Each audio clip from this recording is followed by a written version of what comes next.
Well, O realization?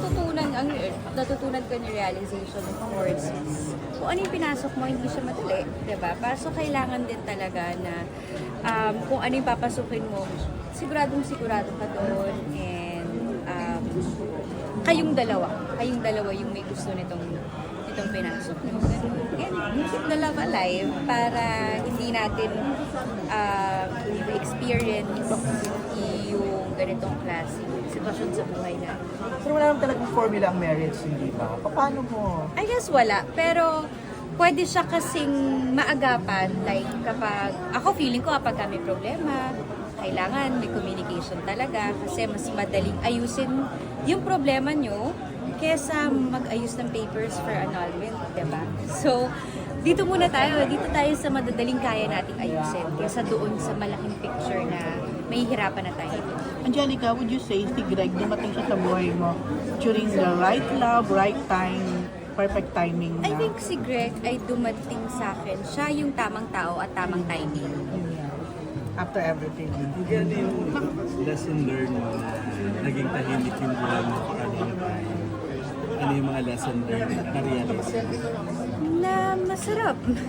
Masarap yung may tahimik na buhay. Pero may sasakripisyo pa din, baka tulad ng career, sabi mo kanina. May mga bagay kang mamimiss, but I don't see it na parang sinasakripisyo ko siya. Kasi at the end of the day, choice ko pa rin naman kung ano yung mga ginagawa ko sa life. Kumusta yung buhay probinsya mo? Kumusta yung ano yung nai-enjoy mo ron sa pang-araw-araw? Dagat, number one. Siyempre yung tahimik, like nasa gitna kami ng mga puno, like ubat. Anong na-enjoy ko? Of course, yung kasama ko, nandun ang pamilya ko eh. Hindi man dun ang roots ko, nandito sa Maynila ako lumaki, dito ko nakilala ang mga taong mahal ko. Pero may bago na akong buhay ngayon, kasama yung pamilyang pinagdasal ko ng pagkatagal-tagal. Ngayon mo lang naranasan yung ganong buhay? Kasi mula pagkabata nasa showbiz Yes, na eh. of course. Sanay ako sa ingay, sanay ako sa maraming taong nakapalibot sa'yo, marami kang nakakausap. And then, biglang may transition na mag-isa ka lang and kayo na naglalaro ka lang all day, pero masaya. Bukod sa happiness, ano yung hindi kayang bayaran ng milyones na kinikita mo sa pelikula? Sa project? Oo, yung joy talaga. Yun lang, yung happiness na meron talaga. ako ngayon sa anak ko at sa asawa. Gano'n Actually, kailang baby yung plan niyo ni Greg? For now, happy kami sa isa. But, kung gusto ni Lord ng more, di nagkaroon kami ng isa pa. Aware na si Bagets, yung baby na artista yung nanay ko, lumalabas na ganyan. Hindi pa rin niya alam. So, ano lang ang alam niya?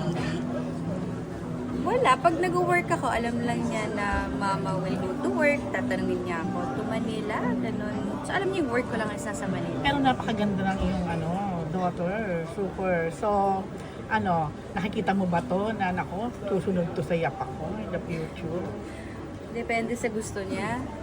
Nakasuporta ako kung ano. Angel, parang di pinagdamot ang mukha ng baby mo ever since. Nakakabilib ka kasi iba mga celebrities locally, like given is international, pero dito parang hindi mo siya pinagdamot sa publiko. Bakit? Iba-iba din naman kasi tayo talaga ng mga kumbaga desisyon sa buhay, sa mga gusto nating plano natin. Of course, anak mo yun, ikaw talaga mag-desisyon doon, di ba? Bakit hindi ko siya pinagdamot? I don't see any reason. Why not? So, ganun lang siya kasimple sa akin. Gano'n March, ka hands para magiging busy yung Christmas mo this year. Plano mo na ba kung paano mo? Di ba meron ka pinopromote na movie, tapos with the family ba?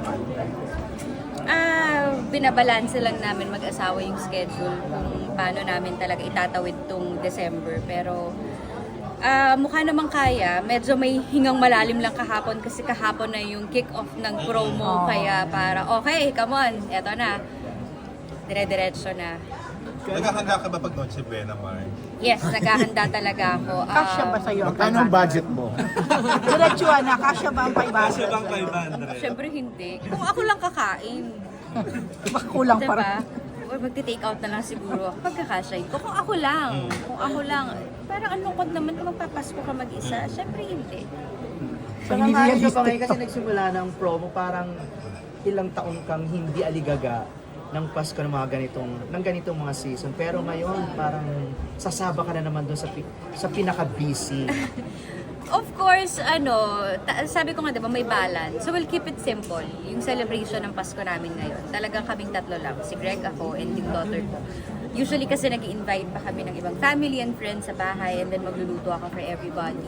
So doon, aligaga ako, diba? So ibang klaseng pagka-aligaga naman yun. But this time, dahil busy nga kami, we'd rather na maging tahimik ang Pasko namin at celebrate namin na kaming tatlo lang. Ano yung hindi nawawala, Mars, pag Noche Buena?